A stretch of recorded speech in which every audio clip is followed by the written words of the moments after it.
I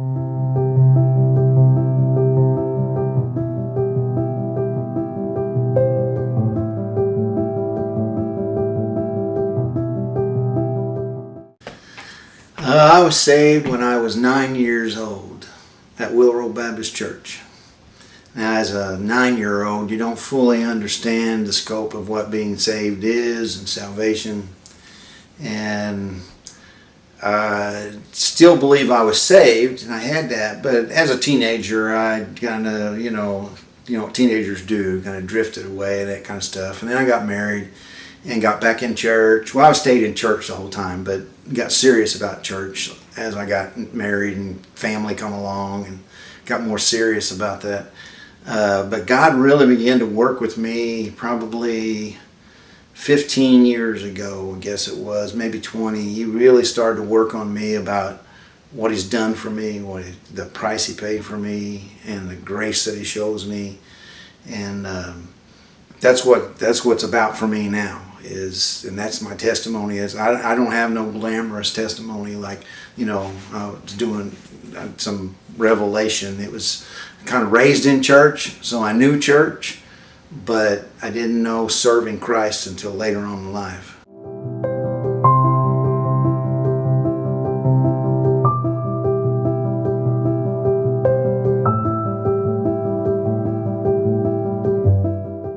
Okay, I have 2 boys. One oldest named Nick. He's 40, be 41 this year. And my youngest is Clint, and he will be 33 this year. I have to do math real quick. He'll be 33 this year. Both of them are Christians, but have kind of drifted away. But God's good. God's in control. I still talk to them often about being in church and being in God's will, and I think they still think about it, but they're just not living it just yet. But my wife's a great woman. She's put up with me for as long as she have. We're going to be celebrating our 45th anniversary here soon, and she's put up with me a long time, and she's a saint, is what I would say.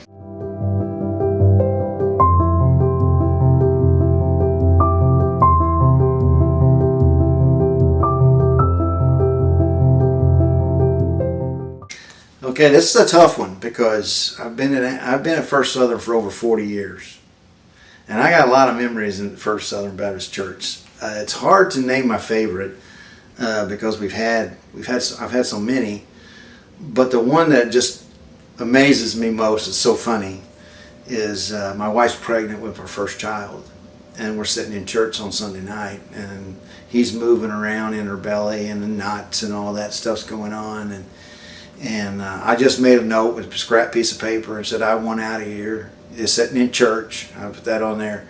And she went into labor that night. So that's just a memory of church. It's not a spiritual thing or anything like that, but it's still a memory. But I've had so many at First Southern, seen so many good things, and some not good things, but nonetheless, God is great, and He's working in our church.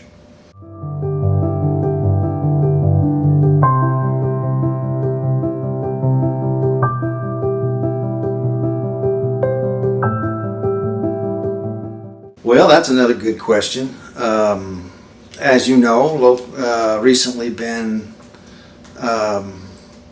voted in as a volunteer pastor of discipleship. The goal I'd like to see for our church is to be highly more involved in making disciples. We need to have more disciples because the field's white with harvest, and we need more laborers. And so that's my goal for the church, is try to build disciples in this new role that I'm in.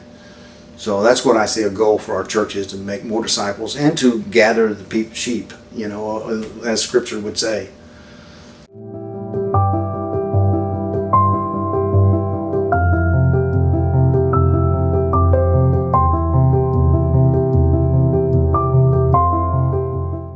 That's tough. There are so many great Bible stories. It's just hard to pick one out. That's a tough one.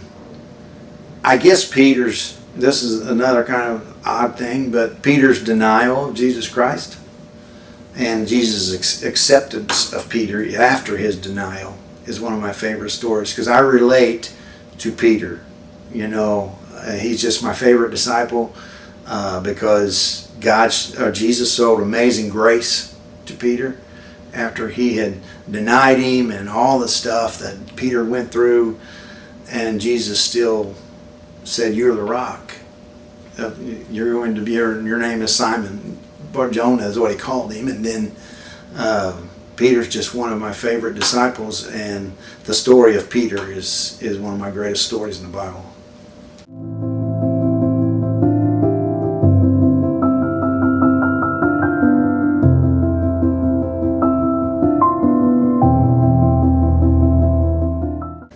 I have two.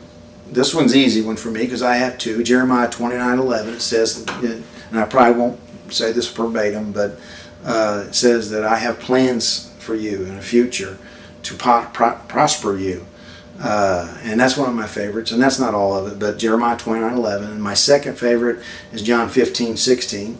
It says, you have not chosen me, but I have chosen you to go and bear fruit. And that's the one that really sends, I got cold chills now thinking about it. It gives me cold chills because he chose me, sinner that I am, rebellious as I've been in my life, and he still chose me. That's an amazing story for me.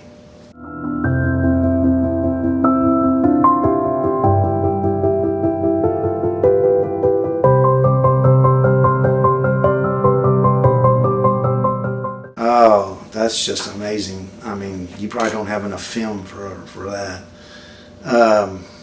Like I said, when I was in my 30s, I was coming to church, but church was just what you do.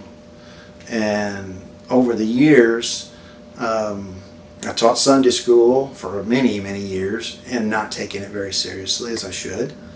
But I was asked to take on another class, and God began to work on me and bring scriptures to my mind. It says, if you're a teacher, you're held to a higher standard. And I started thinking about that, and I started to get real serious about what I was doing. And he began to work on me and grow me and use me in different areas. And as I said before, now, I'm a deacon, a trustee. Now I'm a volunteer pastor. God is just using me because I love him. That's why. That's the main reason, more than anything.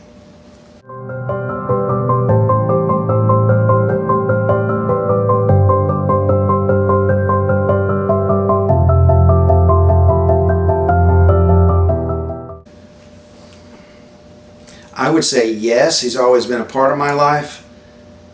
Have I always been as close to him? No.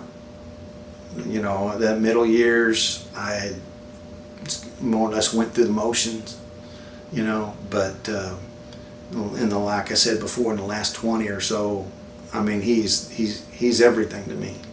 He's number one to me, and it can't be any other way.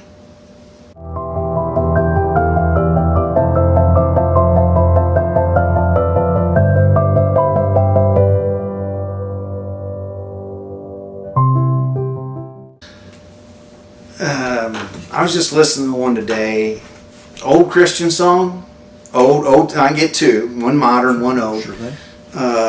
My old one is probably two. There's two of those. The King is Coming and How Great Thou Art, and then the new one, the more modern one, is God's Been Good, and I cry every time I hear it.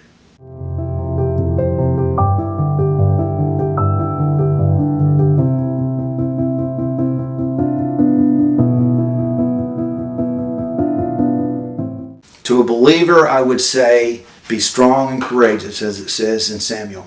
Be strong and courageous. Because the devil doesn't like believers, and he's going to make it as hard on them as he can. And be strong and courageous. That's what I would say to a believer. Now, to a non-believer, they won't understand that. I would say Jesus will bring peace. Jesus will forgive you for everything you've done. Trust me, I know. He will forgive you for everything you've done, and make Him the Lord of your life. And life will start to make sense when you do that. Because when you don't have Jesus, life is struggle. But when you have Jesus, life is peace. Life makes sense. The dots start to connect, and everything starts to fall into place when you have Jesus.